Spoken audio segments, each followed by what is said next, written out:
जय हिंद दोस्तों, नमस्कार। तो कैसे हैं आप लोग? आशा करते हैं आप लोग अच्छे ही होंगे।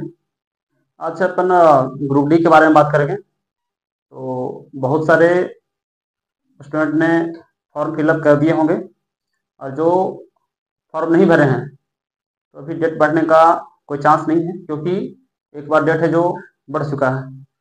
तो अभी जब आप ग्रुप डी के फॉर्म भर दिए हैं तो जो ग्रुप डी में क्वेश्चंस पूछे जाते हैं और जो ग्रुप डी का सिलेबस है उसके बारे में पता होना चाहिए, क्योंकि ऐसे ही अंधेरे में तीर मारना मतलब कि आपका समय वेस्ट होगा।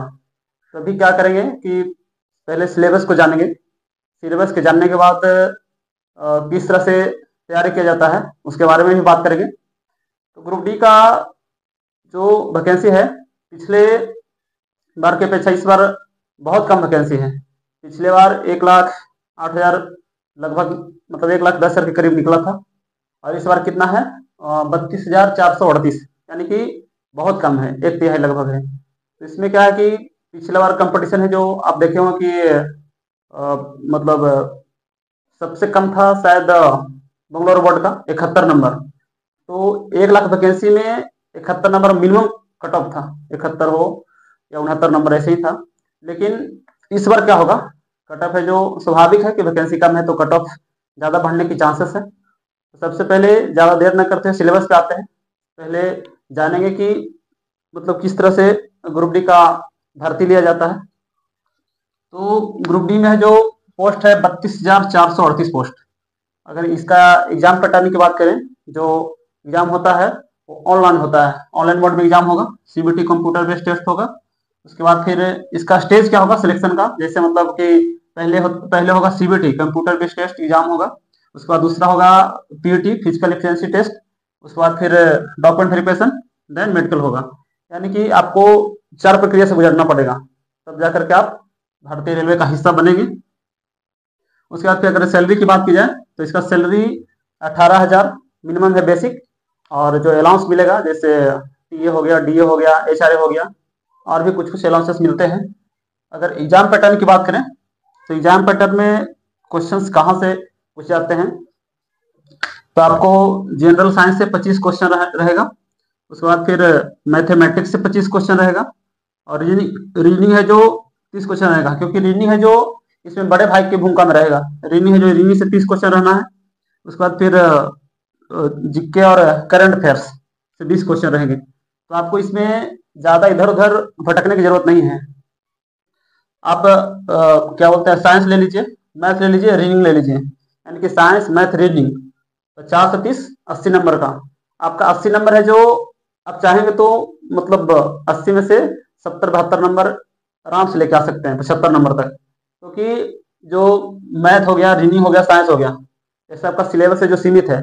और जीके है जो इसका दायरा बहुत बड़ा है, और जीके में भी उतना नहीं पढ़ना है। ज़्यादातर करके आपको स्टैटिक पढ़ना है। स्टैटिक पढ़ लेंगे, उसके बाद फिर जीके का जो मुख्य मुख्य पार्ट है वो पढ़ेंगे। अगर इसमें टाइम की बात करें, 100 नंबर का क्वेश्चन पूछा जाता है। टाइम है जो आपको 90 मिनट दिया जाएगा। और सबसे अगर मुख्य चीज है तो इसमें नेगेटिव है, नेगेटिव मार्किंग है जो 1/3 है। वो तो रेलवे के सारे एग्जाम में लगभग 1/3 ही रहेगा। अगर आप 3 क्वेश्चन गलत करते हैं तो आपका एक सही में से 1 नंबर काट लिया जाएगा। उसके बाद फिर जनरल साइंस में कहाँ कहाँ से क्वेश्चन पूछे जाते हैं, कौन कौन से टॉपिक से क्वेश्चन पूछे जाएंगे। तो जनरल साइंस में आपको फिजिक्स हो जाएगा, केमिस्ट्री हो जाएगा, बायोलॉजी हो जाएगा, और इन्वायरमेंटल यानी कि पर्यावरण हो जाएगा। उसके बाद फिर मैथमेटिक्स की बात करें तो मैथमेटिक्स में डेसिमल हो गया, दशमलव हो गया, एलसीएम एचसीएफ हो गया। उसके बाद फिर फ्रैक्शन मीन हो गया।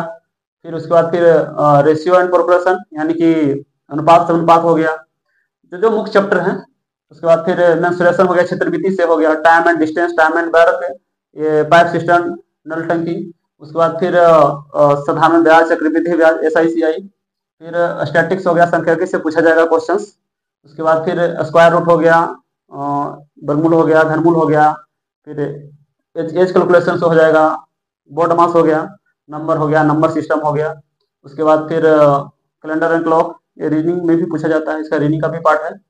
और उसके बाद फिर जनरल नॉलेज की बात करें तो आपको जनरल नॉलेज में जो भी चैप्टर, जैसे ज्योग्राफी हो गया, फिर पॉलिटी हो गया, इकोनॉमिक्स हो गया, और उसके बाद फिर कल्चर हो गया, संस्कृति से पूछा जाएगा, स्पोर्ट्स खेल से पूछा जाएगा। उसके बाद फिर स्टैटिक जीके पढ़ेंगे, करंट अफेयर्स पढ़ेंगे। उसके बाद फिर क्या होगा कि इतना सारा आप पढ़ करके और नंबर ज़्यादा से ज़्यादा उठा सकते हैं। और सबसे बड़ी मुख्य चीज़ है कि तैयारी तो सब करते हैं, और तैयारी करना पिछले बार से इस बार ज़्यादा कट ऑफ जाने वाला है, क्योंकि ग्रुप डी बस पोस्ट है ना, जो ग्रुप डी बस नाम का पोस्ट है, लेकिन इसका एग्जाम निकालना बहुत बड़ी चुनौती रहता है। जो भी नए नए विद्यार्थी हैं उनके लिए तो और बड़ा चुनौती रहता है। और ज़्यादा चुनौती भी नहीं है, क्योंकि पहले एग्जाम का पैटर्न कुछ और होता था। पहले के टाइम में जीके रहते थे ज़्यादा। अभी क्या हो गया कि मैथ हो गया, रीजनिंग हो गया, साइंस हो गया, और वो भी नहीं हो गया कि बस आप लुसेंट, एसपीडी या फिर छोटा छोटा ऐसे ही मैथ वगैरह पढ़नी है, तो उससे नहीं होने वाला है। इसमें आपको बेसिक चीज़ें मतलब जानना बहुत जरूरी है। उसके बाद फिर तैयारी का सही तरीका क्या होना चाहिए, तो आपको सही मार्गदर्शन होना चाहिए, मतलब कि डायरेक्शन आपका सही होना चाहिए। इधर उधर भटकने का नहीं, ज़्यादा बुक भी नहीं लेना है। एक सीमित बुक रखिए, मैथ का एक रखिए, रीडिंग का एक रखिए। ऐसे नहीं कि मैथ का 3-4 बुक रख लिए, रीडिंग का 3-4 बुक रख लिए, तो इससे भी तैयारी नहीं होने वाला है। कोई भी सब्जेक्ट है जो एक रखिए, उससे ज़्यादा से ज़्यादा तैयारी होगा आपका। उसके बाद फिर आपको अध्ययन सामग्री है जो वही एक एक रखना है, ज़्यादा मतलब एक ही किताब को बार बार पढ़ना है।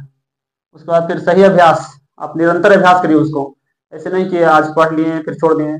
जो और मतलब मेरा मानना है कि जब आपका मैथ, रीजनिंग या फिर अभी सिलेबस खत्म हो गया है, पढ़ लिए हैं पहले, तो आपको प्रतिदिन एक सेट प्रैक्टिस डेली होनी चाहिए। उसके बाद फिर निरंतर इस तरह से काम करिए, और भारतीय रेलवे में आपका स्वागत रहेगा।